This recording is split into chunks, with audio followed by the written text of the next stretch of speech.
18 சித்தர்களில் ஒருவரான பாம்பாட்டி சித்தர். நாகத்தின் வடிவம் பாறையிலேயே இருக்கு. பாம்பு வடிவில் இங்கிருந்து முருகப்பெருமானுக்கு போய் அது எப்படின்னு கேட்டீங்கன்னா, கீழே பாம்பாட்டி சித்தர் அந்த வழியாக வந்திருக்காராமா. அங்கே வரும்போது இங்கே மயக்கம் போட்டு விழுந்துட்டாரு. அந்த மரத்துக்கிட்ட இருந்து தண்ணி ஊற்று அந்த கீழே அந்த பாம்பாட்டி சித்தர் மயக்கம் போட்டாரோ அந்த இடத்துல தண்ணி போயிருக்கு.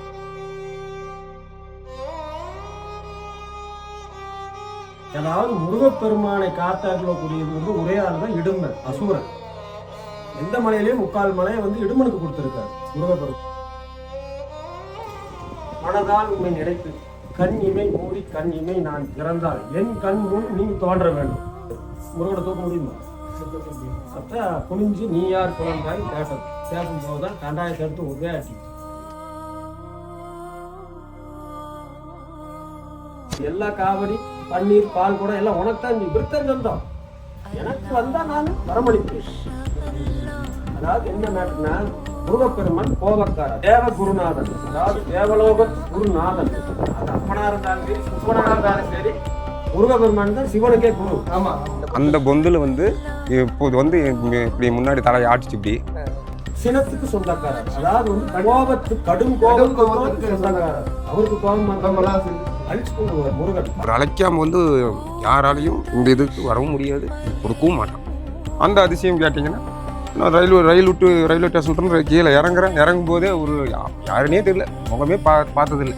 அவர் எப்படி முருகன் வரவழைச்சிட்டாரா.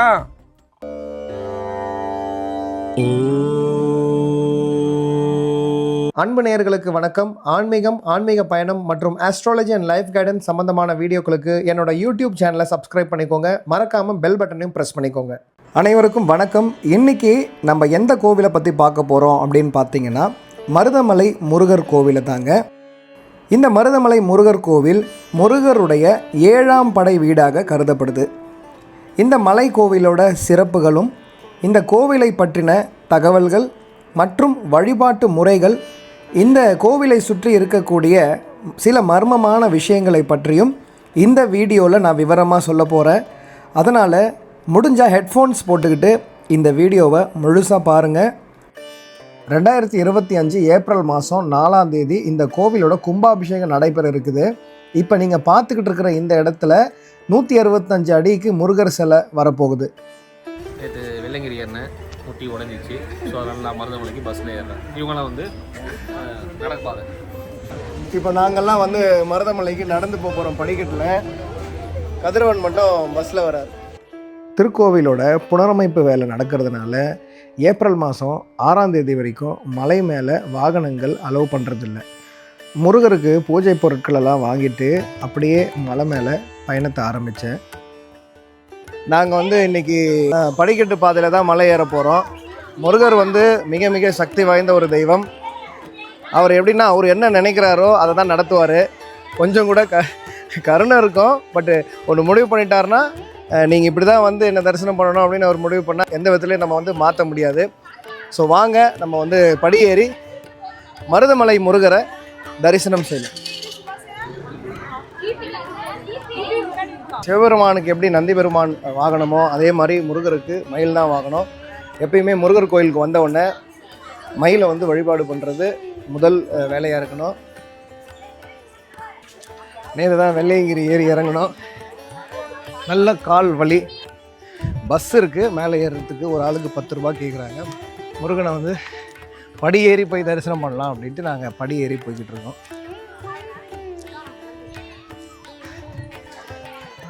இது மலை மேலே போகிறதுக்கான ரோடு. பக்கத்துலேயே படிக்கட்டு. ஒரு இடத்துல 2 பக்கத்தில் வரும். இங்கேயே தான் இருக்கிறேன், வேறு எங்கேயும் போகிறதில்ல. இங்கே நிறைய அதிசயம் நடக்கும். இது பாம்பாட்டி சித்தர் வந்த இடம். அதில் பார்த்தீங்கன்னா, இந்த மரங்களே பார்த்தீங்கன்னா, இது புளிய மரம். நல்லா சுற்றி பாருங்க, 2 பாம்பு பின்னு மாதிரி இருக்கும். மரம் இப்படி முறுக்கி சுற்றி இருக்கும் புளிய மரம். அப்புறம் இந்த புளிய மரத்தில் ஒரு பெரிய ராஜநாகம் ஒன்று இருக்குது. இருக்குது. அது நான் அது எப்போது டைம் என்னை இப்படி பார்க்கும் அந்த மரம் வந்ததில். இன்னைக்கு கொஞ்ச நேரத்துக்கு முன்னாடி இந்த பொந்தில் வந்தது. அந்த பொந்தில் இப்போது இப்படி முன்னாடி தலையை ஆட்டிச்சு இப்படி ஆட்டுறது கொஞ்சம் நிறைய பேர் போகிறவங்களாம் நின்று பார்த்தாங்க. நானும் காட்டினேன். அப்புறம் காலையில் பார்க்கும்போது அதில் ஒன்று போச்சு. அப்போ அங்கே 2 பேர் உட்காந்துருந்தாங்க. அதனால் நான் அவங்ககிட்ட அவங்க எந்திரிச்சு போயிட்டாங்க பார்த்தது. அது மாதிரி இங்கே பாம்புக்கு நிறையா இருக்குது. அதை விட்டிங்கன்னா இங்கே யானைங்க இப்போ மேலே நீங்கள் போனீங்கன்னாலே தெரியும். இந்த இடும்பு கோயில் இருக்குது. அங்கே பார்த்தீங்கன்னா அவங்க நேற்று தான் உடச்சி போட்டு போச்சு இந்த தண்ணி பைப்பு. அது நேற்று முந்தா நாள் உடச்சிது, நேற்று மாட்டினாங்க, இன்றைக்கி உடச்சி போடுச்சு. அது அந்தந்த நேரத்துக்கு வந்து அதோட தண்ணி குடிக்கிறதுக்காக அதோட வேலை அது அந்த நேரத்துக்கு அது காட்டும். சில நேரத்துக்கு இந்த வழியாகவே நடந்து போகும். அப்புறம் அடிக்கொருக்கு இப்படி கிராஸ் ஆகும். அந்த நேரம் இந்த பாதையில் கிராஸ் ஆகும். அது மேலே ஒரு குதிரைக்கால் மண்டபம்னு இருக்குது. அப்போ அந்த காலத்தில் வந்து குதிரைக்கால் மண்டபம்னா குதிரை கால் அச்சு விழுந்துருக்கு அந்த பாறையிலேயே. அந்த அச்சு எப்படி விழுந்ததுன்னா 2 திறனை வந்து இங்கேருந்து திருடிட்டு போயிருக்கிறாங்க. முருகர் வந்து குதிரையிலேயே வந்து அந்த இடத்துல வந்த வேகத்தில் அந்த பாறையே வந்து இதாகிருக்குது. அந்த குதிரை கால் அந்த அச்சு அப்படியே இருக்குது. இனி அது போனீங்கன்னா அது இந்த பாதையிலேயே இருக்கும். போனீங்க இடும்பு கோயிலுக்கு மேலே அது இருக்குது. அப்புறம் அதை பார்த்தீங்கன்னா அது அந்த அவங்க 2 பேர்த்து போய் துரத்திட்டு போய் அங்கே கல்லாக்கி விட்டுருச்சு இந்த மலையிலேயே அந்த பக்கம். அது கீழே போய் பார்த்தீங்கன்னா தெரியும். அது ஒரு அதிசயம் தானே. கல்லாக்கிட்டாரு திருடர்கள் கல்லாக்கிட்டாரு. மருத மரம் ஒன்று இருக்குது. அது வந்து எப்படின்னு கேட்டீங்கன்னா கீழே வந்து பாம்பாட்டி சித்தர் வந்து அந்த வழியாக வந்திருக்காராமா. அங்கே வரும்போது இங்கே மயக்கம் போட்டு விழுந்துட்டார் முருகா அப்படின்ட்டு. முருகன் நினச்சி அப்போ முருகர் வந்து அந்த பக்கம் ஒரு கோயில் இருக்குது, அனுவாய் சுப்பிரமணிய கோயில் கேள்விப்பட்டிருக்கீங்க. இது வந்து அப்படி போகணும். அது கணுவாய் வெளியே போனீங்கன்னா அந்த அனுவாய் சுப்பிரமணிய கோயில் தான் முதல் முருகர் இருந்தாராமா. அங்கிருந்த முருகர் இங்கே அங்கேருந்து இந்த மாதிரி நம்ம பக்தம் ஒருத்தன் மயக்கம் போட்டார். அங்கிருந்து வந்து இங்கே வந்து அவருக்கு அந்த மருத மரம்னு ஒன்று இருக்குங்க மேலே. அந்த மரம் வந்து இப்போவும் போனீங்கன்னா பார்க்கலாம். அந்த கோயிலுக்கு நேர் பேக் சைடு இருக்கும், அந்த மூலையில் இருக்கும். அதையும் பட்டம் சுற்றி வரலாம். அங்கேருந்து வந்தீங்கன்னா கீழே இறங்குனீங்கன்னா நேராக பாம்பாட்டி சித்தர் குகைக்கு போகும். அந்த இடத்துல தான் ஒரு மயக்கம் போட்டு விழுந்துருக்குறது. அந்த மரத்துக்கிட்ட இருந்து தண்ணி ஊற்று வந்து அந்த கீழே அந்த பாம்பாட்டி சித்தர் மயக்கம் போட்டாரோ அந்த இடத்துக்கு தண்ணி போயிருக்குது. அது வந்து சுனை மாதிரி உருவாகி அங்கே போயிருக்குது. அது வந்து அவர் அது குடிச்சு அதிலிருந்து அவர் மயக்கம் தெளிஞ்சு அப்புறம் அங்கேயே சித்தராகிருக்காரு. அப்புறம் இப்போ வந்து அவரோட சமாதி வந்து சங்கரன் கோயில் இருக்குது. சங்கரன் கோயிலில். ஆனால் இங்கே இருக்கிற குகை வந்து அவர் இங்கேருந்து தவம் இருந்த இங்கிருந்து இப்போ அவரோட ஜீவ சமாதி சங்கரன் கோயில் இருக்குங்க. சங்கரன் கோயில் அவர் சொந்த பூர்வீகமே அதான். ஏன்னா வெள்ளையங்கிரி போயிருந்தோம், அங்கே ஒரு பாம்பாட்டி சித்தர் குகைன்னு ஒன்று இருக்குது பாதையில். அப்போ இந்த இந்த இந்த மலை தொடர்கள்லேயே வந்து அந்த சித்தர் ஐயா வந்து இங்கே அவர் இந்த வழியை இப்போ வரமாக இருந்து தவமாக இருந்து இந்த வழியமாக அவங்க தவம் இருந்துக்கிட்டே போயிட்டு வந்துருக்காங்க. அப்போ இந்த இடத்துலயும் தவம் இருக்கு. இந்த இடத்துல வந்து அந்த வரும்போது இங்கே வரும்போது மயக்கம் போட்டதுனால இந்த இடத்துல வந்து முருகர் வந்ததுனால மருதமலை, அந்த மருத மரத்தினால அது மருதமலைன்னு வந்துருச்சு. மருத மரம், அந்த மரத்துக்கு கீழே வந்து அந்த சுனை உருவாகி அவருக்கு போய் இது கொடுத்ததுனால அந்த மருதமலைன்னு அது பேர். அது அப்படி வந்து அப்போ நிறைய மருத மரம் இருக்கும். நிறைய இருக்குது. கீழே நீங்கள் அடிவாரத்தில் ஒரு மரம் பார்த்துருப்பீங்களே? இல்லை, கவனிக்கலீங்களா? ஃபஸ்ட்டு ஏறும்போது என்ட்ரன்ஸ்லேயே பார்த்தீங்கன்னா ஒரு மரம் இந்த பக்கம் இருக்கும். கீழே ஏறும்போது ரைட் சைடு இருக்கும், அது மருத மரம். நீங்கள் இப்போ மேலே போனீங்கன்னா அங்கேயும் விநாயகர் சன்னதி இருக்குது. விநாயகர் சன்னதிக்கும் மயில் வாகனம் இருக்குமே. ஆமாம், மயில் வாகனம் இருக்கலாம். அது ஒட்டு மாதிரி இந்த பக்கம் பார்த்தீங்கன்னா மருத மரம். ஆனால் பெரும்பாலும் பார்த்தீங்கன்னா இங்கே இந்த மரங்கள் தான் ஒரு வித்தியாசமாக இருக்கும். எல்லாமே ஒரு ரவுண்டு பின்னு மாதிரியே இருக்கும். பாம்பு பின்னு மாதிரி, அதெல்லாம் ஒரு அதிசயம் தானே. அவர் பாம்பாட்டி சித்தர் இருந்ததுனால தானே அந்த மாதிரி ஒரு உருவாகிருக்குது. ஆனால் எப்பேற்பட்ட பாம்பும் அவருக்கு வந்து வசியமாயிடும் அதை ஒன்று சொல்லியிருக்காங்க. இப்போ வந்து பார்த்தீங்கன்னா இங்கே அதான் கொஞ்சம் நேரத்துக்கு முன்னாடி அந்த பொந்து மட்டும் நல்லா உன்னிப்பாக பாருங்க. அந்த பொந்து கீழே அந்த பொந்து படம் எடுத்த மாதிரியும் அது கீழே பாருங்க இப்படி வந்து பாம்பு மாதிரி வளைஞ்சிருக்கு. பாம்போட அமைப்பு படம் எடுத்த மாதிரியே இருக்கு பாருங்க, கொஞ்சம் அப்படி இருக்கு பாருங்க. அதெல்லாம் அதிசயம் தானே. அதெல்லாம் பாருங்க, உன்னிப்பாக பார்க்கணும். அது உன்னிப்பாக பார்க்கலன்னு இது என்ன வெறும் மரம் தானே அப்படின்ட்டு போயிடுவீங்க. அதோட அதே மாதிரி இப்போ திருவண்ணாமலையில் பார்க்கும்போது ஒரு மரத்தில் விநாயகரோட உருவம் அப்படியே இருக்கும். இருக்கு, அப்படியே விநாயகரே இருக்கிற மாதிரி இருக்கும். அப்போ இந்த மரத்தில் இந்த மாதிரி ஒரு அமைப்பு, இந்த மரமும் பாம்பு சுத்தின மாதிரி இருக்கும். 2 பாம்பு பின்னுன மாதிரியே இப்போ 2 பாம்பு பின்னு மாதிரியும் இருக்கும். அதே போல் அந்த பொந்தும் பாருங்க அதே மாதிரி வளவா இருக்கும். முன்னாடி வந்திருந்தீங்கன்னா இருந்த அவர் வந்தவர் நாகத்தை வந்து நீங்க பார்த்துருப்பீங்க, சித்தரை வந்து நீங்க பார்த்துருப்பீங்க. கொஞ்ச நேரத்துக்கு முன்னாடி வந்தவங்க நிறைய பேர் பார்த்து போனாங்க. சொல்றபடி பார்த்தீங்கன்னா இங்க இருக்கிறவங்க வந்து இந்த நாகங்களை எல்லாம் வந்து பார்த்தா பாம்புகளை எல்லாம் பார்த்தீங்கன்னா கூட வணங்குறாங்க. அதே மாதிரி அவங்க அந்த பாம்புகளும் அறவும் யாரையும் இங்க தீண்டுறது இல்லை அப்படின்றாங்க. ஒருத்தர் தீண்டுது இல்லை. அதான் இங்கே வந்து எத்தனை நான் இங்கே வருஷ கணக்காக உட்காந்துருக்குறேன். இங்கே அடிக்கொருக்கு இப்படி போகும். ஒரு நாள் பார்த்தீங்கன்னா இங்கே ஒரு ஓனானை பிடிச்சி தவறி கீழே விழுந்துருச்சு. அதுவும் விழுந்துச்சு, பாம்பும் விழுந்துருச்சு இந்த இடத்துல. அப்புறம் அது இப்போ ராஞ்சு பிடிச்சிருச்சு, அதைய கவிருச்சு. கவுனா என்னாச்சுன்னா அந்த ஓனானோட இந்த சைடு பாகத்தை இப்படி பிடிச்சிருச்சு. அந்த ஓனை வந்து திருப்பி அதை கடிச்சிச்சு. பாம்பு கடிக்குது. பாம்பு கடிக்கும் போது என்ன செஞ்சதுன்னா அது விட்டுருச்சு. நான் இப்படி தான் உட்காந்துருக்குறேன், பார்த்துட்டே உட்காந்துருக்குறேன். அது விட்டது அந்த ஓனை என்ன செஞ்சது, சடாரம் இப்படி போச்சு கால்கிட்டேயே. இப்படி தான் கால் வச்சு உட்காந்துருக்கேன். அது பின்னாடி அப்படியே இப்படி வந்தது. நான் கால் இப்படி தூக்கணும், அது அப்படியே அது இப்படியே தான் போய் அங்கே அந்த ஓனை அங்கே இருந்து டப்புன்னு அங்கே போய் பிடிச்சிச்சு. ஆனால் நம்ம மனிதர்கள் யாரையும் தீண்டுறதில்லை. எத்தனை பேர் இங்கே எத்தனை பேர் உட்காடுறாங்க. ஆனால் அந்த சைடெல்லாம் போகும், நல்லா உன்னிப்பாக பார்த்தா தெரியும். ஆனால் யாரையும் எந்த தீண்டும் அது பேர் ரொம்ப நல்லா பார்த்து. ஆனால் பக்தர்களுக்கு நீங்கள் என்ன சொல்லுவீங்க? இந்த படி வழியாக வரக்கூடிய பக்தர்களுக்கு நீங்கள் அவங்க என்ன பண்ணணும், எப்படி வரணும்? பாதுகாப்பாக குரூப்பாக வரணுமா? அந்த மாதிரி அதெல்லாம் இல்லை, தனியாகவே தன்னந்தனியாக வரலாம். யாரெல்லாம் இதனாலே யாரும் சிறுத்தைலாம் இருக்கும். ஆமாம், ஏன்னா நானே ஒரு முறை பார்த்தேன். இருக்கு இந்த மண்டபத்து மேலேயே சிறுத்தை ஒன்று உட்காந்து இருந்தது. ஆமாம், அந்த மாதிரி மேலே போகிற வழியில் இந்த மாதிரி மண்டபம் இருக்குல்லையா, அதுக்கு மேலேயே சிறுத்தை ஒரு முறை இருந்தது இருக்கு. ஆனால் யாரையும் எதையும் சீன்றதெல்லாம் கிடையாதுங்க. ஆணையை வந்து இத்தனை பேர் கூட்டமாக ஒரு சில டைம் திடீர்னு கிராஸ் ஆகும். யாரும் இப்படியும் பார்க்காது, அது பாட்டு போயிடும். நாங்களே நிறைய டைம் பார்த்துருக்கேன். நம்ம தான் அதுங்களை தொந்தரவு, அது நம்ம தான் தொந்தரவு பண்ணாமல் இருந்தால் போதும். என்ன வந்து ஃபாரஸ்டருக்கு பயம், ஏதோ யாருக்காவது ஏதோ பண்ணிடுமோ அப்படிங்கிறதுக்காக என்ன செய்கிறாங்கன்னா அதுக்கு பட்டாசு வச்சு அதுக்கு துரத்தி விட்டுருவாங்க, உள்ளே துரத்திடுவாங்க.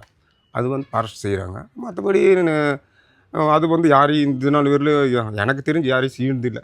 இத்தனைக்கும் ஒரு மானுன்னு கடிச்சு இந்த சென்டரே போட்டிருந்து ஒரு 6 மாதத்துக்கு முன்னாடி மானை பாதையிலேயே சிறுத்தை கடிச்சு சென்ட்ரல் பாதையிலேயே போட்டு அது ரத்தத்தை மட்டும் உறிஞ்சிட்டு அதுக்கு தேவையான சாப்பிட்டு போட்டு போயிடுச்சு.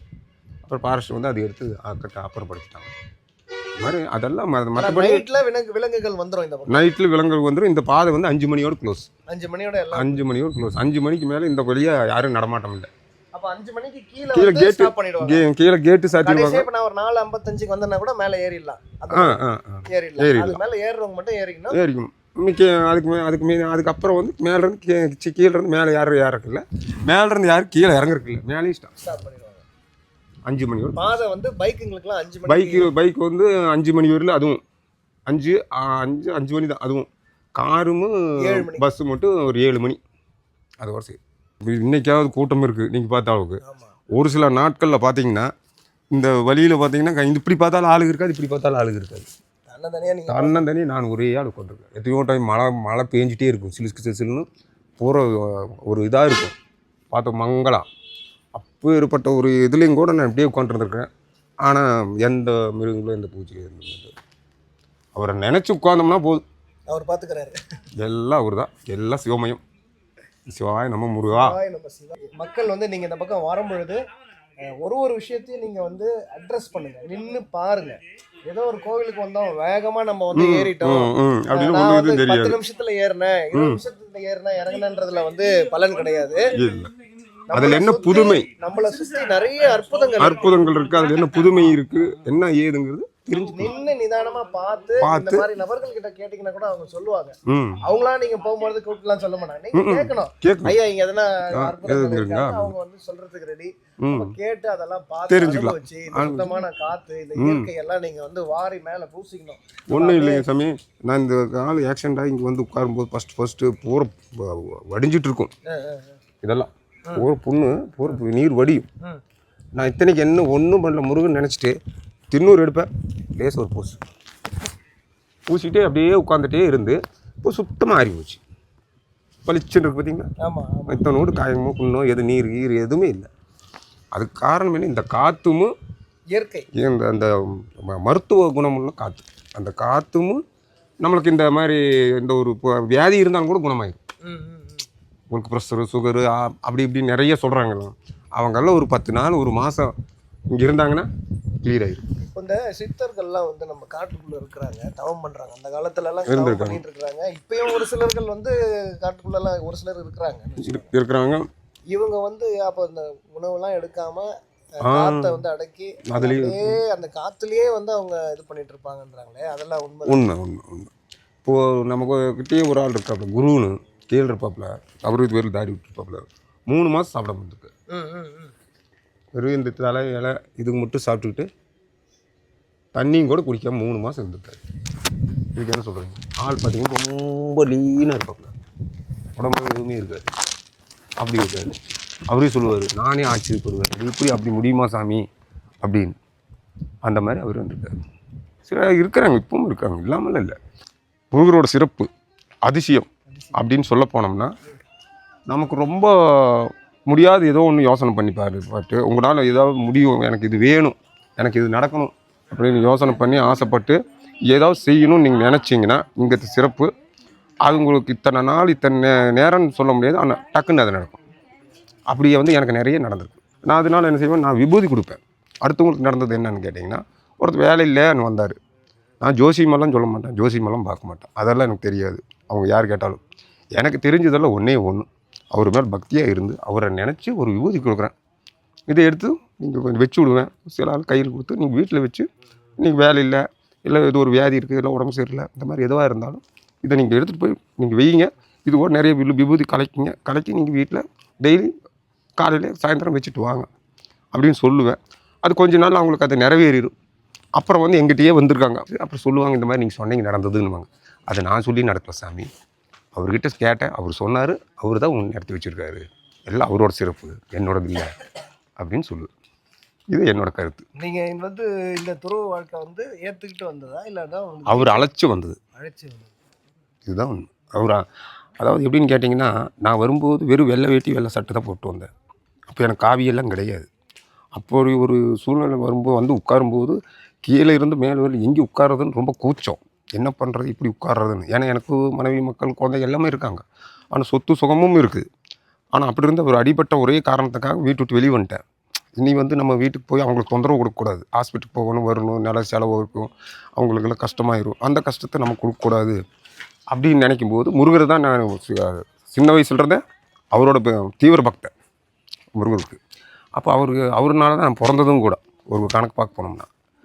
அப்படி இருக்கும்போது அவர்கிட்ட வந்து நான் கேட்டது என்னென்னா, நான் வந்து உட்கார்றேன், எனக்குன்ட்டு ஒரு இடம் காட்டுன்னு உட்கார்ந்தேன். கீழே உட்காந்தேன், அங்கேயும் விரட்டினாங்க, அதுக்கு மேலே உட்காந்து அங்கேயும் விரட்டினாங்க, அதுக்கு மேலே உட்காந்து அங்கேயும் விரட்டினாங்க. எங்கே தான் உட்கார்றதுன்னு ஒவ்வொரு மண்டமாக உட்காந்துட்டே அப்படியே வந்து உட்காரும்போது ஃபஸ்ட்டு இங்கே உட்காரும்போது இதே மரத்தில் தான் அந்த நம்ம நாகம் தான் வந்து இப்படி சொல்லிச்சு. அப்படியே இங்கே தான் உட்கார சொல்லுதுன்னு எனக்கு உத்தரவாச்சு. அப்படியே உட்காந்து இதே நாள் இங்கேயே தான், வேறு எங்கேயும் போகல. இன்னொரு விஷயம் என்னென்னு கேட்டிங்கன்னா, நான் சாதாரண ஒன்றுமே இல்லை, மாலையோ ஏதோ வெள்ளை வேட்டியோடு வந்தேன். வந்து 3 நாளில் யோசனை பண்ணி நினச்சிட்டு உட்காந்தேன். 3 நாள் வந்து வேட்டி, காவி வேட்டி துண்டு நான் இருக்கிற பக்கமே கொண்டு வந்து கொடுத்தாங்க ஒரு ஆள். அப்புறம் அதை கட்டினேன். அப்புறம் வேறு என்ன சொல்கிறதுன்னா, அந்த மாலை வந்து அதே போல் 3 மாலை வந்து முதல்ல ஒருத்தர் காசியிலேருந்து ஒரு துறவி கொண்டு வந்து கொடுத்தாரு. 2வது ஒரு துறவி வந்து திருவண்ணாமலையிலேருந்து கொண்டு வந்து கொடுத்தாரு. இப்படி வந்தது தான் மாலை.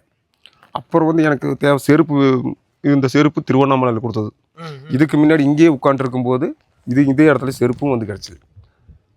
ஃபஸ்ட்டு உட்காரும்போது ரப்பர் செருப்பு போட்டு வந்து உட்காந்தேன். அந்த செருப்பு என்னாச்சு, இந்த கால் அப்போ நல்லா இப்படி வீங்கியிருந்தது. வீங்கிருக்கும்போது அந்த செருப்பு இப்படி போடும்போது இது போட்டு அப்படி கஷ்டப்பட்டு அது என்ன, இந்த ரப்பர் செருப்பு இப்படி இருக்குமா வாரு சென்டர்லேயே இப்படி பொழந்துருச்சு. என்ன பண்ணுவீங்க, அது என்ன பண்ணுறது, செருப்பு இப்படி பொழந்துருச்சு, இது எப்படி செருப்பு இல்லாமலே நடக்க முடியாது, கால் இருக்குது, வலி பயங்கரமாக இருக்கும். அப்படின்ட்டு என்ன செஞ்சேன், போய் இதே மணிகுண்டு டவுன் ஹாலில் போய் அந்த செருப்புக்கு தைக்க சொன்னேன். எனக்கு செருப்பு வாங்குற காசு இல்லை, தைச்சி போடலாம் அப்படின்னு தைக்கிறதுக்கு சொல்லியிருக்கேன். அப்போ செருப்பு தைச்சாங்க, தைச்சி கொண்டு வந்து போட்டேன். அந்த செருப்பு போட்டு தைச்சி நீ போடுறியா அப்படின்னு மனசுக்குள்ள நினச்சானோ என்னமோ முருகன், அந்த செருப்பு போட்டு 1 நாள் 2 நாள் 3வது நாள் பார்த்தா புது செருப்பு வந்துருச்சு. யாரோ கொண்டு வந்து கொடுத்தாங்க. இது அதிசயம் தான். இது வந்து அற்புதம். இது வந்து அற்புதம், உண்மையாக நடக்கிற விஷயம். இறை பக்தியோடு இருக்கிறவங்களுக்கு வேண்டதெல்லாம் அருள் புரிவார். அவரே உண்மை. ரொம்ப சாப்பாட்டுக்கு ரொம்ப கஷ்டமாக இருக்குது. அப்போ நல்லா மழை பெய்யுது, இந்த இடத்துல உட்காந்துருக்கேன். தண்ணி படி வழியும் இப்படி இறங்கி தண்ணி கொஞ்சம் இப்படி போகுது, இந்த இடம் மட்டும் கொஞ்சம் மேடு, இந்த இடம் உட்காந்துருக்குற இடம். அதனால் தண்ணி கொஞ்சம் அப்படியே அந்த இறக்கம் அப்படி இப்படி போயிடுச்சு. உட்காந்துருக்குறேன். அப்புறம் பசி நேரம், இன்னும் சாப்பாடே காணுமே, சாப்பாட்டுக்கு என்ன வழி அப்படின்னு உட்காந்துருக்குறேன். அந்த மலையிலையும் கூட ஒருத்தர் கோட்டு போட்டு சாப்பாடு எடுத்துட்டு வர்றாரு. வந்து சாமி சாப்பிட்டீங்களா அப்படிங்கிறாரு. என்னென்னு சொல்லுங்க நீங்கள். அப்புறமா சாமி இல்லை சாமி எங்கேயும் சாமி சாப்பாடும் இல்லை அப்படின்னு. அப்போ சாப்பாடு கொடுத்தாரு. சாப்பிட்டேன். சாப்பிட்டு போட்டு உட்காந்தேன். அந்த மலையில் கூட கீழே இறங்கலை. மழையாக இருந்தாலும் சரி என்ன இருந்தாலும் 4:30 மணிக்கு தான் இறங்குவேன். காலையில் 7 மணிக்கு வந்தேன்னா 4:30 மணி. அது வெறும் நமசிவா நமசிவா நமசிவா மட்டும்தான். முருகா முருகா முருகா மட்டும்தான். அப்போ எனக்கு எல்லா இதுவும் வரம் கிடச்ச மாதிரி. அது போதும் சாமி, வேறு என்ன வேணும்? வேற ஒன்றும் இல்லை. அந்த இதெல்லாம் நடந்துருச்சு.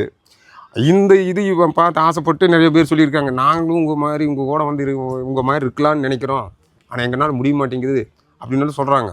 கடவுள் அழைக்கணும். அவர் அழைக்கணும். அவர் அழைக்காமல் வந்து யாராலையும் இந்த இதுக்கு வரவும் முடியாது, இது கொடுக்கவும் மாட்டான். அப்படி அவர் அழைக்காமல் வந்து உட்கார்றவங்க வந்து இந்த மாதிரி இடத்துல உட்கார மாட்டாங்க. இந்த மாதிரி இடத்துல உட்காரோம்னா அவர் அழைச்சி அந்த இடத்துல உட்கார வச்சுருக்காரு. உட்கார வச்சு அதை உட்கார முடியும். 25 வருஷம் ஆச்சு இங்கே வந்து மொட்டை அடிச்சு. 25 வருஷத்துக்கு முன்னாடி வந்து மொட்டை அடிச்சது. போய் முடி நோக்கி காணிக்கை செலுத்துறேன்னு காணிக்கை செலுத்திட்டு வந்து உட்காந்தேன். மொட்டையோ ஆண்டி குளத்தில் வந்து உட்காந்தேன் கடைசியாக.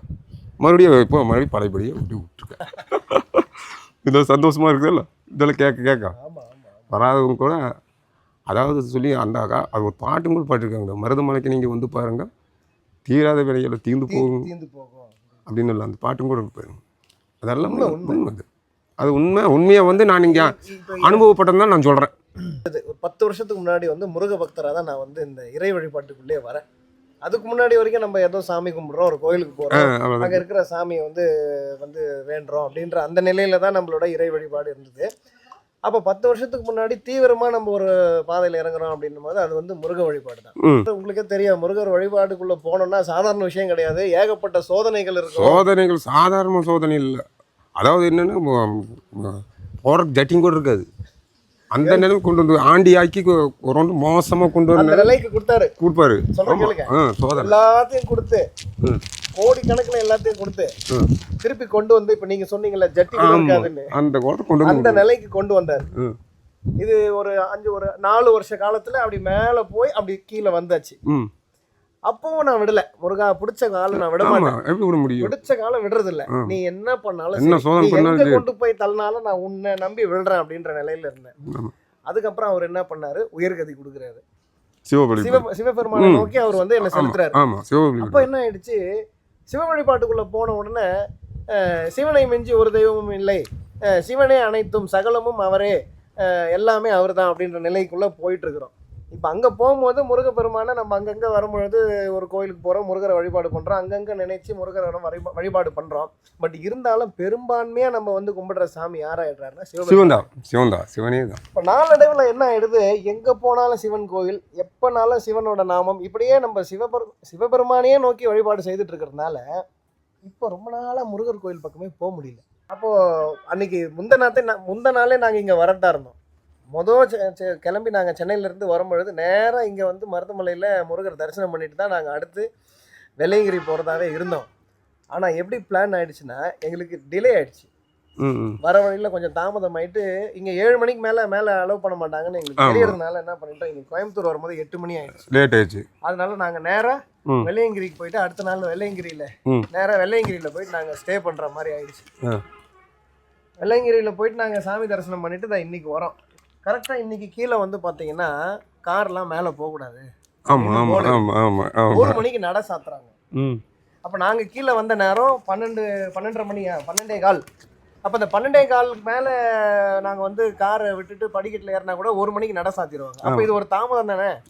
நாங்கள் இந்த தாமதத்தெல்லாம் சந்திச்சு முருகரை வழிபட்டு போனோம்னா கடவுள் என்ன உணர்த்தாருன்னா, நான் உங்க மேலே ஒரு கோபமாக தான் இருக்கேன், நான் தான் உனக்கு சிவனை நோக்கி வழி காமிச்சு விட்டதே நான் தான், உனக்கு அந்த உயிர்கதையை கொடுத்ததே நான் தான், ஆனால் நீ என்ன பண்ணிட்ட, நீ அவரையே பிடிச்சிக்கிட்டு போயிட்டேன்னு முருகருக்கு ஒரு சின்ன கோபம் இருக்கும். முருகர் வந்து அந்த மாதிரி கோவப்படக்கூடிய ஒரு அன்பானவர் எல்லாம் சரி, ஆனால் வந்து கோபமும் அவருக்கு அதிகமாக வரும். அப்போ அந்த கோபத்தை தான் எனக்கு உணர்த்துறாரு அப்படின்னு நான் இந்த இப்போ நான் சொன்ன விஷயங்களை வச்சு பார்க்கும்போது அவரோட அந்த சின்ன கோபத்தை தான் எனக்கு இப்போ உணர்த்துறாருன்னு எனக்கு தோணுது. நீங்க என்ன இப்போ நான் சொன்னது அது அப்படி இல்லைங்க சாமி.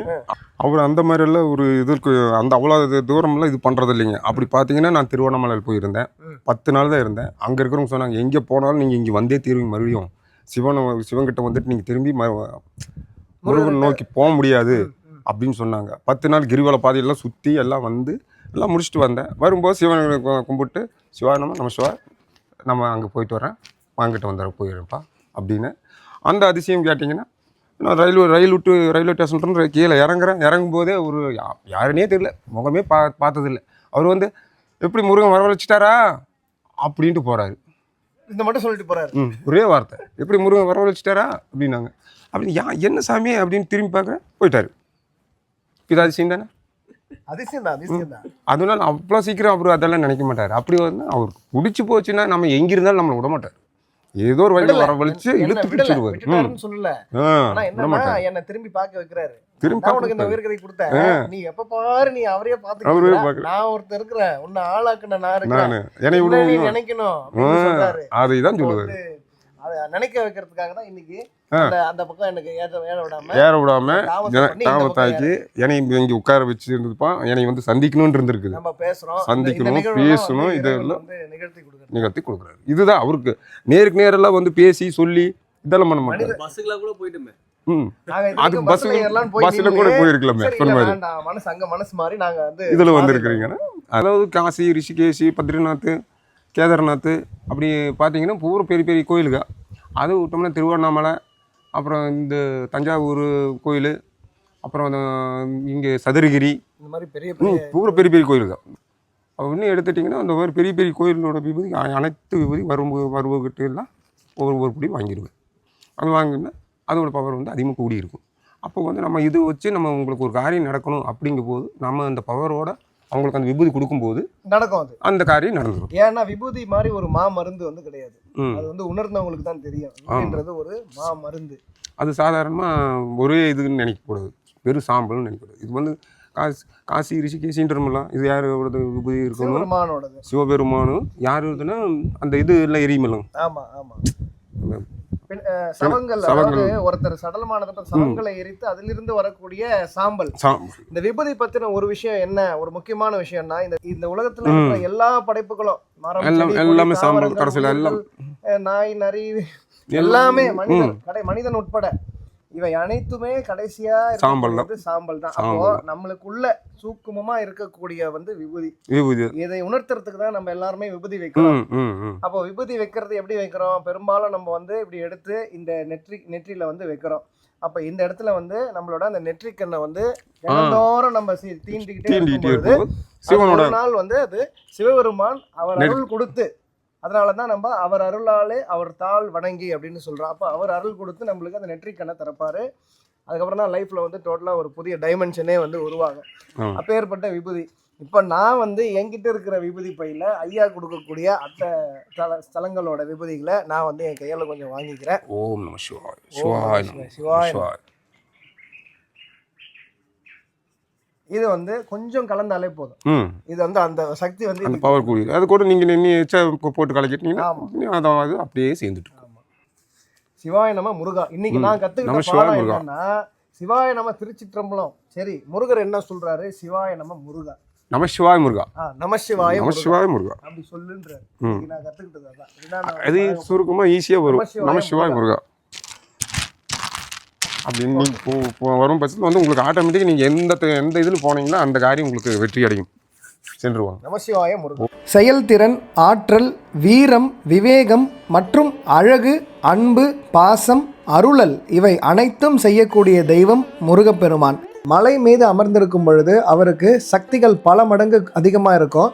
முக்கால் மலையில இடும்பர் சன்னதிக்கு வந்திருக்கிறோம். எங்ககிட்ட கேக்குறாங்க, என்ன இது கற்பனா முனியப்பனா அப்படின்னு. ஏதாவது முருகப்பெருமானை காத்தாற்றக்கூடியது வந்து ஒரே ஆள் தான் இடும்பர், அசூரன். எந்த மலையிலயும் முக்கால் மலையை வந்து இடுமனுக்கு கொடுத்திருக்காரு முருகப்பெருமான். இடுமனை வந்து வணங்கி முருகப்பெருமானை வணங்குறது ஒரு நல்ல விஷயம். சிவகுலத்துக்கு காத்தருளக்கூடியவர் இவர். சிவகுலம் இருக்கு இல்லையா, சிவபெருமானுடைய குலம் எல்லாத்துக்கும் காத்தருளக்கூடியவர் இது. ரெண்டாவது தவ வலிமை. 1000 யுகம் தவம் இருந்து சிவனார் நேரடியாக வந்து இடும்பனை வந்து கேட்கும்போது என்ன வேண்டும் அசுரா இடும்பேஸ்வரா, அதான் முதல் ஈஸ்வர பட்டத்தை கொடுத்து கேட்டது. அசுரா இடும்பேஸ்வரா, உனக்கு என்ன வேணும்? இறைவா, மனதால் உண்மை நினைத்து கண் இமை மூடி கண் இமை நான் திறந்தால் என் கண் முன் நீ தோன்ற வேண்டும். சரி, நீ எப்போ நினைச்சா நான் உன் கண்ணு முன்னாடி தோன்றேன். அப்புறம் வரோம் வேண்டாம், இது போதும் தேவைப்படும் போது வாங்கிக்கிறேன் அப்படிங்கிறத சிவன் ஆடிட்டார். என்னடா 1000 யுகம் தவம் இருந்து அவன் என்ன வேணாலும் கேட்கலாம், தேவலோகத்தை கேட்கலாம், அடி எல்லாத்தையும் கேட்கலாம், சாகாவாரம் கேட்கலாம், எல்லாம் கேட்கலாம். என்னடா அவர் வேண்டாம், இவ்வளவு ஒரு நல்ல நிராசை பேராசை இல்லாதவன். அப்போ இவனை வந்து நல்வழி படுத்தவன் அப்படின்னா அகத்திய பெருமான்கிட்ட காட்டி அகத்தியர்கிட்ட பெருமான் கேட்டது சரிவா. அகத்தியரே பெரிய சித்தர், முதல் சிவபெருமானுக்கு சரி சமம். நெடுமன் ஜெகன் அப்படியே வரும்போது அகத்திய பெருமான் எதுக்கார வந்து நெடுங்கேஸ்வரா 1000 யுகம் தவம் வலிமை வாங்கியிருக்கிற, என்ன சிவங்கிட்ட ஒன்று வாங்கல, என்ன வந்து இறைவா அகத்திய பெரும் இறைவா சர்க்குரு தேவனை எனக்கு அது வேணாம், முருகப்பெருமான் கால் பூசியாயார், அதுக்கு ஏதாவது வழி இருந்தால் சொல்லணும். சரி, நவகிரி சிவகிரி 2 மலை இருக்கு, போய் எடுத்துட்டு வா. நான் போய் தேவலோகத்தில் பேசி பார்க்குறேன். இதெல்லாம் முருகனோட முடிவு. போய் பழனி மலையும் திருமலையும் காவடியாக கொண்டு வந்து 2 காவடி, அந்த 2 காவடியாக மலையை கட்டி கொண்டு வந்து நிலவாடியவன். நிலவுக்கும் மண்ணுக்கும் ஹைட்டு, பயங்கரமான ஹைட்டு இல்லையா அவரு, யார் குடும்பம் மோசமான ஆள். பழனியில் இறக்கி வச்சுட்டு இடும்பி இவருக்கு மனைவி இருக்குது, 2 பேரும் பழங்கள்லாம் சாப்பிட்டு ஒரு மலையை தூக்கிட்டு ஒரு மலையை தூக்க முடியும். கட்டு மலையை தூக்குறாரு, இடும மலையை தூக்கிட்டாரு, பழனி மலையை தூக்க முடியும். என்னடா நவகிரி சிவகிரி, இது நவகிரி அது சிவகிரி, என்னடா தூக்க முடியல. யாரு பல சண்டையில் முருகப்பெருமான் குழந்தை உருவத்தில் பாலகன் முதல்ல அவர் எடுத்தது வந்து குழந்தை தண்டாயுத பாலகன். அதில் வந்து ஏறிட்டாரு. முருகனை தூக்க முடியுமா?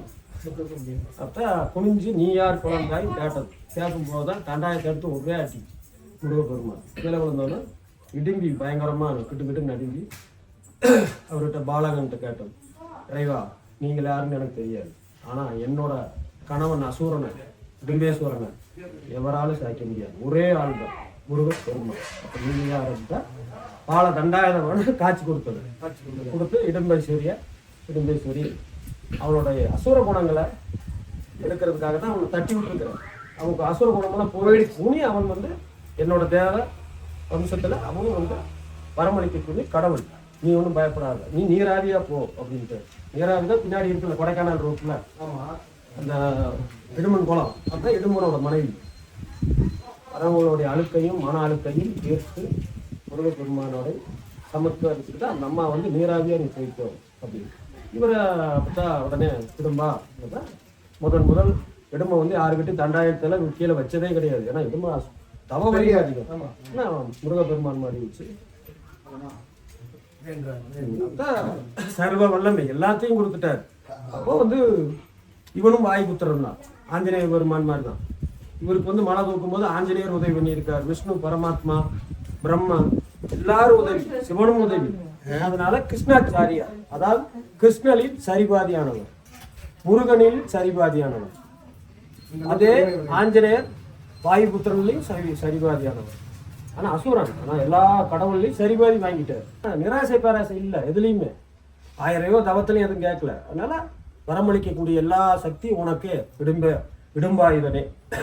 ஓம் சரவண பவங்கிற தாரக மந்திரத்தையும் இவருக்கே கொடுத்துட்டாரு. ஓம் சரவண பவா தாரக மந்திரம், அதுதான் அருள்பாலிக்கிறது முருகப்பெருமான். அதை வந்து இவருக்கு கொடுத்துட்டாரு. நீயே வைத்துக்கோ, நீயே அருள்பாலி. எம்மை யார் காவடி எடுத்து வந்தாலும் சரி, மாலை போட்டு முருகா என்று வந்தா நீ தான் பார்த்துக்கோங்க. உத்தரவு கொடுத்தா நான் கொடுக்குறேன், வரம் கொடுக்குறேன். அதனாலதான் இப்ப இங்க இரும்புகிட்ட வேண்டும் பொழுது அவர் பெருமானுக்கு அதுக்கு போயிடும். அதே மாதிரி குற்றங்குறை செஞ்சிருந்தாலும் இவர்கிட்ட வந்து கேட்கணும். குற்றங்குறை ஏதேனும் செய்திருந்தால் மன்னித்து காத்து அருள வேண்டும் இடும்பேஸ்வரனை அப்படிங்கும்போது அந்த யார்கிட்ட அந்த மன்னிப்பு கேட்கறாங்கட்டா முதல்ல வந்து ஈஸ்வரன் கேட்கும்போது அவர் மன்னிச்சிருவார். அன்னை உமையால் மன்னிச்சிருவார், நாயக பெருமான் மன்னிச்சிருவார், முருகன் மன்னிச்சே அருள்வார், இடுமன் மன்னித்து அருள்வார். அதுக்குதான் இடும்பேஸ்வரனை மன்னித்து காத்தருள்வாய் இடும்பேஸ்வரன். ஈஸ்வரன் மட்டும் இவருக்கு தான் இடும்பேஸ்வரன் கொடுக்குது. சாதாரணமாக வாங்கி சாதாரண 2 மகனுக்கவே கொடுக்கல அவர் பட்டத்தை. ஆனா ஒரு அசுரனுக்கு கொடுத்தாங்கன்னா அந்த அளவுக்கு நிராசை பேராசையில தவ வலிமை கேட்டுக்கிறாங்க, சொல்லியிருக்கிறாங்க சிவன்கிட்ட. அசுரன் படி தவத்துல இருக்கிறாரு இறைவா, எதுவும் கொடுத்துறாதீங்க, கொடுத்தீங்கன்னா தேவலோகம் சித்தர்கள் தேவர்கள்லாம் நாங்களாம் எப்படி இருக்கிறது இல்லை வேண்டாம் பார்த்துக்கலாம் அப்படின்ட்டு. ஆனால் இவரை பற்றி தெரியும், தெரிஞ்சு வரம் இதான் என்ன வரங்கும்போது வேண்டான்ட்டார். அவ்வளோ கடுந்தவம் இருந்தோம், எது மேலேயும் ஆசை இல்லாம இறைவனின் காட்சி மட்டும் தான் எனக்கு வேணும் அப்படின்னு உயர்கதை அடைந்தார். அன்னைக்குமே அவர் வந்து சிவன் வந்து முன்னாடி நின்றே தீருவார். அதுக்கு தான் வரமளிக்கக்கூடிய முழு ஒரு கிடைக்கும். இந்த மாதிரி புரிதல் இருக்கு. ஒரு இறைவனை வழிபடும் பொழுது இந்த புரிதலோட வழிபட்டாதான் அது வந்து முழுமையான வழி. சிவா இப்போ வந்து வழிபடுறோம் அந்த விடம்பேஸ்வரனே புகழ் பங்காளன் அப்படின்னா உங்கள் புகழ் பங்காளன் அப்படின்னா முருகனில் சரிபாதியானவர், கிருஷ்ணாச்சாரியார் கிருஷ்ணனில் சரிபாதியானவர், வாயுபுத்ரா ஆஞ்சநேய பெருமானிலும் சரியானவன், சிவவிஷ்ணு பிரம்மா அதுலேயும் சரிபாதியானவர், எல்லாத்துலேயும் ஆக மொத்தத்தில் சிவபெருமானுக்கு இவரும் ஒரு மகனாயிட்டார். அப்போ 3/4 மலை வந்து இவருக்கு கொடுத்ததுக்கு காரணம் முருகப்பெருமான் கொடுத்துட்டார். என்னோட மலை 3/4 நீ வச்சுக்கோ, யார் வந்தாலும் நீ தான் வரமளிக்கணும். காவல் போனது வந்தது எல்லா காவடி பன்னீர் பால் கூட எல்லாம் உனக்கு தான் விருத்தம் சொந்தம். எனக்கு வந்தா நான் வரமளிப்பேன். அதாவது என்ன மேட்டுனா முருகப்பெருமான் கோபக்காரர், தேவ குருநாதன், அதாவது தேவலோகத்து குருநாதன். அது அப்பனா இருந்தாலும் சரி சுப்பனா இருந்தாலும் சரி முருகப்பெருமான் தான் சிவனுக்கே குரு. ஆமா ஆமா. சினத்துக்கு சொந்தக்காரர், அதாவது வந்து கடும் கோபத்துக்கு சொந்தக்காரர். அவருக்கு கோபம் அழிச்சு போடுவார் முருகன். பாக்குறதுக்கு தான் பால் வடிகிற முகம் முருகனுக்கு. ஆனா முருகனை வந்து எப்படி வணங்கணும்னு கேட்டா முடியாத போய் கருவறையில நேருக்கு நேரம் நிக்கிறது அதெல்லாம் பண்ணக்கூடாது. கால் பாதம் பணிந்து நிற்பேன் முருகப்பெருமானே அப்படின்னு கால் பாதத்தை பார்த்து குற்றம் எதுவும் செய்து மன்னித்து காத்தவர்களும் முருகப்பெருமானே அப்படின்னு கால் பார்த்து ரொம்ப பணங்கி பணிவா நிற்கணும். ஏன்னா கோபத்துக்கு சொந்தக்காரர். அவர்கிட்ட என்ன கேட்கணும்? அன்பை தந்து அருள்வாய முருகப்பெருமானே, அன்பை மட்டும் எனக்கு கொடுங்க. முருகனோட அன்பு கிடைச்சா அடேங்கப்பா இந்த உலகத்துல கட்டவாரத்துக்கு கீழே அவ்வளோ பெருசு அவரோட அன்பு. நிலங்க தேவாரந்த காட்ட நல்லா பாருங்க. என்ன குலதெய்வம்னா திரௌபதி அம்மன். திரௌபதி அம்மன் குலதெய்வ தாய்நாடுகள் இது பிரார்த்தமாக சர்வ காரியங்கள் மங்களகாரியமாக சக தனதானிகள் வெற்றியாக தொழில் திருப்தியாக ஆயுள் திருப்தியாக வேண்டி ஆண்டவர் பால தண்டாயுதபாடி சுவாமிக்கும் அருகுரா, ஆதிமூல முருகப்பெருமானுக்கும் அருகுரா, வெள்ளிங்கிரி நாதனுக்கும் அருகுரா, மகாலிங்கேஸ்வரனுக்கும் அருகுரா, இடும்பேஸ்வரனுக்கும் அருகுரா, சர்வ காரியங்கள் மங்களகாரியமாக வேண்டி இடும்பேஸ்வரனுக்கும் அருகுரா, இடும்பா அன்பு பிரச்சோதயா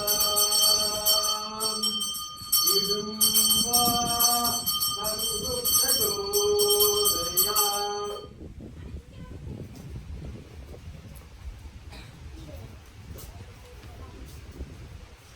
பார்த்தீங்களா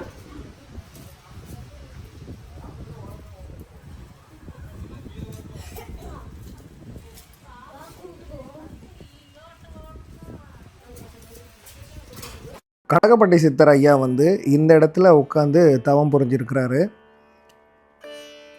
இந்த இடும்பர் சுவாமி சந்நிதிக்கு பின்னாடி இருக்கக்கூடிய இந்த இடத்துல தான் கோவில் திறந்திருக்கிற டைம் காலையில் 6 மணிலேருந்து மத்தியானம் 1 மணி, 1 மணிலேருந்து 2 மணி வரைக்கும் கரெக்டாக 1 மணி நேரம் தான் கோவிலோட நடை சாத்துவாங்க. 2 மணிக்கு திறந்தாங்கன்னா அதோட 7 மணிக்கு தான் கோவில் நடை சாத்துறாங்க. அதனால் நீங்கள் எப்போ வேணால் சாமி தரிசனம் பண்ண போகலாம். எப்பயுமே ஒரு கோவிலுக்கு போகும்பொழுது அந்த கோவிலோட சிறப்புகளை பற்றி நம்ம தெரிஞ்சு வழிபாடு பண்ணால் அது மேலும் சிறப்பை கொடுக்கும். பேசிக்கிட்டே நம்ம மலை மேலே வந்துட்டோம். இங்கேருந்து இன்னும் கொஞ்சம் நேரம் ஏறுனா நம்மளோட கோவிலுக்கு போயிடலாம். இதுதான் மருதமலையோட ஆதி சந்நிதி அப்படின்னு சொல்லக்கூடிய முதல் சந்நிதியாக இருந்தது. அதுக்கப்புறமா தான் பக்கத்தில் புதிய கோவில் வந்து கட்டினாங்க. படியேறி மேலே வந்த உடனே இந்த சந்நிதியில் வழிபட்டதுக்கு அப்புறமா தான் நீங்கள் அந்த பக்கத்தில் இருக்கக்கூடிய புதிய சந்நிதிக்கு நீங்கள் வழிபட போகணும். இதுதான் இந்த கோவிலோட ஸ்தல விருட்சம் மருத மரம். இந்த மலை பகுதியில் மருத மரம் அதிகமாக இருக்கிறதுனால இந்த மலைக்கு மருதமலை அப்படின்னு பெயர் வந்திருக்கு. முருகப்பெருமானுக்கு 6 படை வீடுகள் இருக்கிறது நம்ம எல்லாருக்குமே தெரியும். அதில் சுவாமிமலை, திருச்செந்தூர், திருப்பரங்குன்றம், பழமுதிர்ச்சோலை, திருத்தணி, பழனி இவை 6 படை வீடுகளாக முருகப்பெருமானுக்கு கருதப்படுது. இந்த 6 படை வீடுகளை தாண்டி 7வது படை வீடாக இருக்கிற அந்த கோவில் தான் மருதமலை முருகர் கோவில். இந்த மருதமலை முருகர் கோவில் கோயம்புத்தூர்லேருந்து சுமார் 15 கிலோமீட்டர் தொலைவில் இருக்குது. 12ஆம் நூற்றாண்டில் மன்னர்களால் கட்டப்பட்ட கோவில். இது சங்க காலத்தில் கட்டப்பட்ட கோவில் அப்படின்ட்டு புறநானூற்றில் ஒரு பதிவு இருக்குங்க. இந்த கோவில் சுமார் 600 அடி கிரனைட் மலைக்கு மேலே கம்பீரமாக நிற்குது. இயற்கை எழில் கொஞ்சம் மேற்கு தொடர்ச்சி மலைகளோட கிழக்கு முகமாக அமைந்திருக்கிற இந்த மலை மருதமலை. 18 சித்தர்களில் மிக முக்கியமான சித்தரான பாம்பாட்டி சித்தர் இந்த கோவிலில் தவம் இருந்திருக்கிறாரு. நீங்கள் எங்கேருந்து வந்தாலும் கோயம்புத்தூர் வந்துட்டீங்க அப்படின்னா அங்கேருந்து மருதமலைக்கு நிறைய பஸ் வசதி இருக்குது. மருதமலை அடிவாரத்துக்கு வந்ததுக்கு அப்புறமா அங்கேருந்து மலைப்பாதைக்கு போகிறதுக்கு உங்களுக்கு பஸ்ஸும் இருக்குது. 2 வீலரில் வரீங்க அப்படின்னா காலையில் 6 மணிலேருந்து சாயங்காலம் 5 மணி வரைக்கும் மலைப்பாதை உங்களுக்கு அலோவ் பண்ணுவாங்க. காரில் வரீங்க அப்படின்னா நைட்டு 7 மணி வரைக்கும் அலோவ் பண்ணுவாங்க. கரெக்டாக 7 மணிக்கு மலைப்பாதை க்ளோஸ் பண்ணிவிடுவாங்க. இன்னொரு பக்கம் நடந்து போகிற பக்தர்களுக்கு மலை ஏறும் படிக்கட்டு பாதையும் இருக்குது. இந்த பாதை காலையில் 6 மணிலேருந்து சாயங்காலம் 5 மணி வரைக்கும் திறந்திருக்கும். கோவில்களுக்கு செல்லும் பொழுது கோவிலுக்கு போனோமா வந்தோமா, கோவிலுக்கு போனோம் சாமியை கும்பிட்டுட்டோம் வந்துக்கிட்டே இருப்போம் அப்படின்ற அந்த மனநிலை இல்லாமல் இந்த கோவில் எனப்படும் இடமே பார்த்திங்கன்னா உங்களுக்கு அனுபவங்கள் அதிகமாக கொடுக்கக்கூடிய இடம். அதனால் இங்கே இருக்கக்கூடிய ஒவ்வொரு விஷயத்தையும் நீங்கள் பொறுமையாக அனுபவித்து நிதானமாக ஒவ்வொன்றையும் உங்களோட அகக்கண்களால் பார்த்து அனுபவித்து போனீங்க அப்படின்னா தான் உங்களுக்கு முழுமையான அருள் கிடைக்கும். சரி, மலை மேலே இருக்கக்கூடிய முருகருக்கு அப்படி என்ன சிறப்பு விசேஷம் இருக்குது? ஏதோ சிறப்பு சக்திகள்லாம் இருக்குது அப்படின்னு சொல்கிறீங்களே, இது எப்படி அப்படின்னு பார்க்கலாம். பொதுவாக இந்த மலை சார்ந்த இடங்களை ஐவகை நிலங்களில் குறிஞ்சி நிலம் அப்படின்னு சொல்லுவோம். இந்த குறிஞ்சி நிலத்தின் கடவுள் முருகு என்றால் முருகன் என்று அர்த்தம். இவரை சேயோன் அப்படின்னும் சொல்லுவாங்க. இப்பேற்பட்ட குறிஞ்சி நிலத்தின் கடவுளான முருகப்பெருமான் தன் நிலத்திலே, அதாவது மலையிலே அமர்ந்து அவர் அருள் பாலிக்கும் பொழுது அவரோட இடத்துலேருந்து அவர் அருள் கொடுக்கறது பார்த்திங்கன்னா முழுமையான அருளாக இருக்கும். இதனால தான் மலை மேல் இருக்கும் முருகனுக்கு தனி சிறப்பு, தனி சக்தி இருக்குது அப்படின்னு நம்ம சொல்லுவோம். முருகர் கோவிலில் சிறப்பாக தரிசனமெல்லாம் மேற்கொண்டுட்டு இப்போ வெளியே வந்திருக்கிறேங்க. சொல்ல வார்த்தையே இல்லை. கந்தனை பற்றி நினைக்கும் பொழுதே கண்களெல்லாம் கலங்கும். அப்பேற்பட்ட இறைவன் கந்தபிரான் ஒரு ஒரு சிறப்பான தெய்வம். அவரை பற்றி சொல்ல வார்த்தைகளே இல்லை. உடல் சிலுக்கக்கூடிய ஒரு அனுபவம் எனக்கு கிடைச்சிது. முருகா திருவடி சரணம். மருதமலை முருகர் கோவிலில் பாம்பாட்டி சித்தர் குகை கோவிலுக்கு போகிற வழி இதுதான். நான் ஏன் இவ்வளோ பொறுமையாக நடக்கிறோன்னா, நேற்று வெள்ளையங்கிரி முடிச்சுட்டு அவ்வளோ மலையை இறங்கிட்டு இங்கே இறங்கும் போது இந்த ரயிலில் பிடிக்காமல் இறங்க முடியல. அவ்வளோ வலிக்குது. இங்கே பாம்புகளை இறைவனாக வழிபாடு செய்கிறாங்க. ஏன்னா இங்கே தான் பாம்பாட்டி சித்தருக்கு முருகப்பெருமான் முதலில் பாம்பாக காட்சி அளித்து அதுக்கப்புறமா வள்ளி தெய்வானியுடன் முருகப்பெருமான் காட்சி கொடுத்துருக்கிறாரு. அப்பேற்பட்ட ஒரு அற்புதம் நிறைந்த இடம்தான் இந்த மருதமலை முருகர் கோவில். உங்களுக்கு ஒரு கேள்வி இருக்கலாம், ஏன் சித்தரோட சந்நிதி இவ்வளோ தூரத்தில் இருக்குது அப்படின்ட்டு. எப்பயுமே சித்தர்களை அவ்வளோ இயல்பாக அவ்வளோ சாதாரணமாக பார்க்க முடியாது. கொஞ்ச நேரம் நீங்கள் பயணப்பட்டு தான் தனிமையில் போயிட்டு தான் அவங்கள பார்க்க முடியும். ஏன்னா அவங்க தனிமை விரும்பிகள். சித்தர்கள் எப்பயுமே அமைதியான சூழ்நிலையில் அந்த இடத்துல தான் அவங்க தவம் புரிவாங்க. சிவன் பார்வதி, இது நாகம்மா. அப்படியே இந்த நாக அமைப்பிலே இருக்குது பாறையே. சமாதி சங்கரன் கோயில் இருக்குங்க.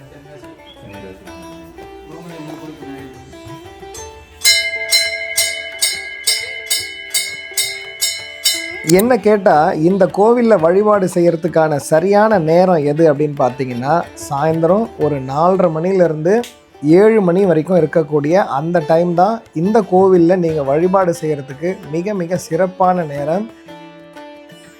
மருதமலை முருகர் கோவிலில் பாம்பாட்டி சித்தர் குகை இங்கே இருக்குது. பின்னாடி லெஃப்ட் சைடில் கீழே படிக்கட்டு இறங்குது. அந்த பக்கமாக வந்தீங்கன்னா இது முக்கியமான இடம், இதை பார்க்காம போயிடாதீங்க. 18 சித்தர்களில் ஒருவரான பாம்பாட்டி சித்தர் பார்த்தீங்கன்னா குண்டலினி சக்தியை எழுப்ப வல்லவர்.